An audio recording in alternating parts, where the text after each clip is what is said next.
Los sensores fotoeléctricos son uno de los sensores más usados en la industria. Quédate en este video que juntos vamos a aprender cómo funcionan.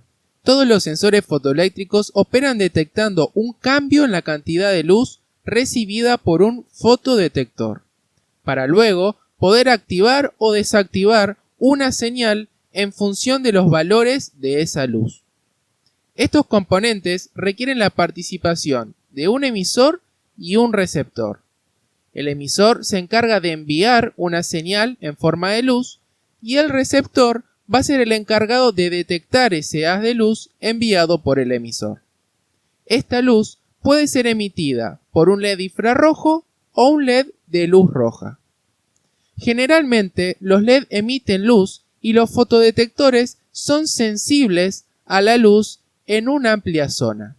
Pero para estrechar o definir esta zona aún mejor, se utilizan lentes en los LED y fotodetectores. A medida que se estrecha esta zona gracias a los lentes, el alcance del LED y de los fotodetectores va en aumento. En consecuencia, los lentes aumentan la distancia de detección de estos sensores fotoeléctricos.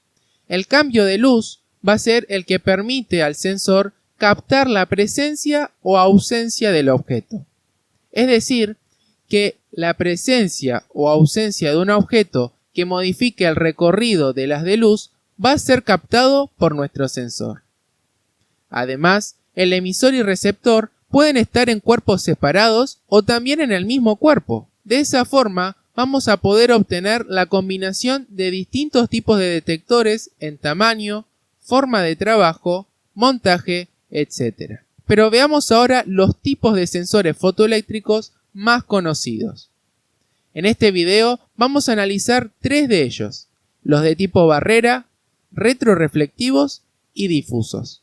Veamos el primero, el de tipo barrera. En este modo de detección, la fuente de luz, es decir, el emisor y el receptor, se encuentran en carcasas distintas. Las dos unidades se colocan una enfrente a la otra, de manera que la luz del emisor ilumine directamente al receptor. En el dibujo podemos ver que para que el sensor detecte un cambio, el objeto debe cortar el haz de luz. Debido a que el modo de operación de esta clase de sensores se basa en la interrupción del haz de luz, la detección no se ve afectada por el color, la textura o el brillo del objeto. Estos sensores operan de una manera precisa cuando el emisor y el receptor se encuentran bien alineados. Veamos ahora algunas ventajas y desventajas de este tipo de sensor. Dentro de las ventajas podemos encontrar que estos sensores son la mejor opción para ambientes contaminados. Además, nos ofrecen una mayor distancia de detección que el resto de los sensores que vamos a ver ahora. No se ven afectados por reflejos de otros objetos y probablemente es el más confiable a la hora de usar objetos muy reflectivos. Algunas de las desventajas. Una de ellas es que, como se necesita que la fuente de luz y el receptor estén separados, estos van a ser más caros, ya que se utilizan dos cuerpos. El cableado también es más caro. Esta instalación va a ser más cara porque se necesita un cableado para el emisor y otro para el receptor. Y otra cosa es que la alineación es muy importante, ya que una mala alineación puede provocar falsos disparos. Veamos el segundo sensor, el retroreflectivo. Un sensor retroreflectivo tiene el emisor y el receptor en una sola carcasa. El haz de luz del emisor rebota en un reflector o material reflectivo especial y es detectado por el receptor.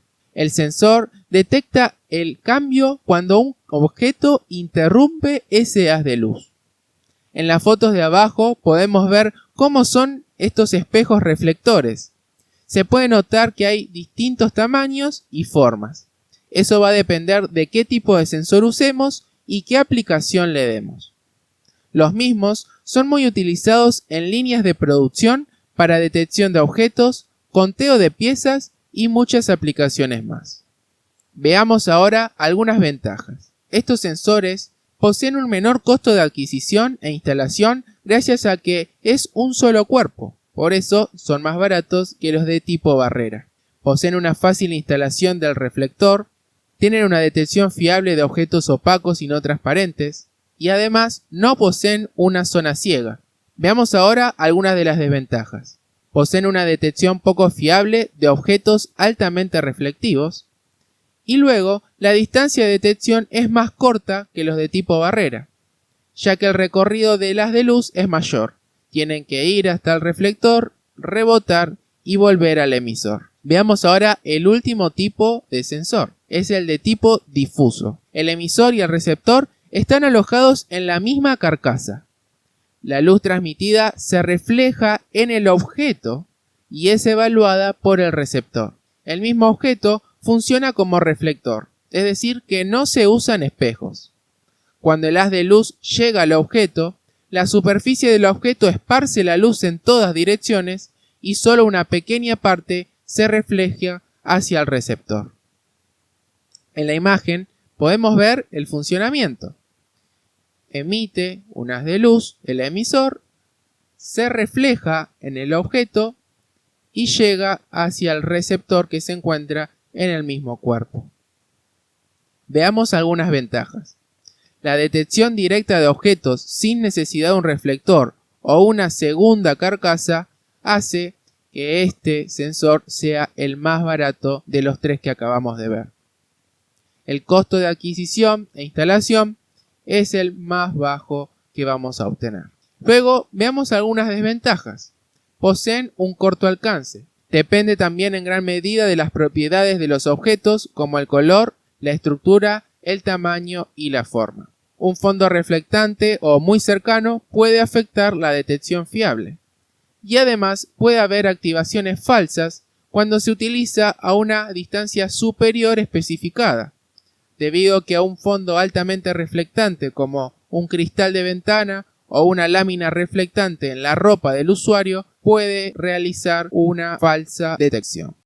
Muy bien, ahora que terminamos de ver los tipos de sensores, vamos a analizar los modos de trabajo que pueden tener estos. Existen dos modos de trabajo y estos van a depender de cuánto activen y desactiven sus salidas. Un modo de trabajo se llama Light On. Cuando trabajan de esta forma, los sensores configurados de esta manera activarán su salida cuando llegue el haz de luz al receptor y van a desactivar su salida cuando el haz no llegue al receptor. Entonces, llega la luz al receptor y activan su salida. No llegan y la desactivan. Ahora, en el modo de trabajo Dark Off, los sensores configurados de esta manera activarán su salida cuando no llegue el haz de luz al receptor y desactivarán su salida cuando el haz llegue al receptor. Pero para entenderlo mejor, vamos a ver este cuadro comparativo. En este cuadro podemos ver los tres tipos de sensores que nosotros vimos. Primero el difuso, luego el retroreflectivo y el de barrera. Si vamos al primer ejemplo, en el difuso, en el primer cuadro se ve el modo de trabajo Light On y se muestra que su salida está encendida, allí dice Output On, cuando el haz de luz rebota en el objeto y llega al receptor. En cambio, vemos que dice Output Off cuando no hay luz en el receptor, es decir, cuando no rebota y llega al sensor. Ahora si vamos a Dark On, vemos que su salida está encendida cuando no llega la luz, cuando no rebota en ningún lado. Vemos que es distinto el Light On que el Dark Off. Si vamos al último renglón, es decir, a los de tipo barrera, vemos que en Light On su salida está encendida cuando el haz de luz no es cortado. Y si vamos al Dark On, es decir, al otro modo de trabajo, vemos que su salida está encendida cuando se corta el haz de luz. En esta foto estamos observando cómo se muestra esta característica en los sensores. En este tipo de sensor fotoeléctrico se está escrito directamente en la carcasa del sensor Dark On. Es decir, que cuando no haya luz en el receptor, su salida va a estar activada. Muy bien, ahora veamos los tipos de salidas. Existen dos tipos de salidas en los sensores fotoeléctricos. La primera salida es el de tipo transistorizada, es decir, con un transistor. Y existen también dos tipos, los PNP y NPN. ¿En qué van a cambiar que sean PNP y NPN? Bueno, van a cambiar en cómo se conecten las cosas que querramos activar, es decir, nuestra carga. En los PNP y NPN, la mayoría de estos sensores son de 3 hilos. Un hilo va a ser el positivo y otro el negativo. Y el tercer hilo va a ser el de la carga. Cuando es PNP, como la letra del medio es la N, PNP, la carga va a ir conectado al negativo. Y en los sensores NPN, la carga va a ir conectado al positivo. Siempre la letra del medio de PNP o NPN nos dice a dónde se va a conectar la carga. Vamos a ver un ejemplo de esto. En este circuito vemos un sensor de tipo NPN, la carga, que ahora es representada por un relé, y también vemos la alimentación, que proviene de unos bornes. Vemos que tenemos dos hilos del sensor, uno que es del positivo, otro es del negativo, y la carga sale del tercer hilo de nuestro sensor, pasa por el relé y luego va al positivo. ¿Por qué va al positivo? Porque es NPN.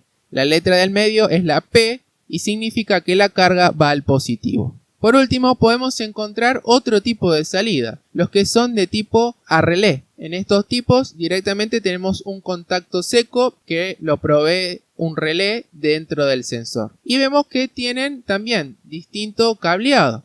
Vemos que tenemos dos bornes, primero que son de alimentación, y luego tenemos nuestros contactos que son la salida. Tenemos un común, un contacto normal abierto y un contacto normal cerrado. Por lo general, los tipos de salida relé soportan mayor tensión y mayor corriente que los de tipo transistorizado. Muy bien, hasta acá fue el video de hoy. Espero que te haya gustado y puedas haber entendido un poquito mejor cómo funcionan los sensores fotoeléctricos. Nos vemos en el próximo video. No olvides suscribirte y dejarme tu like.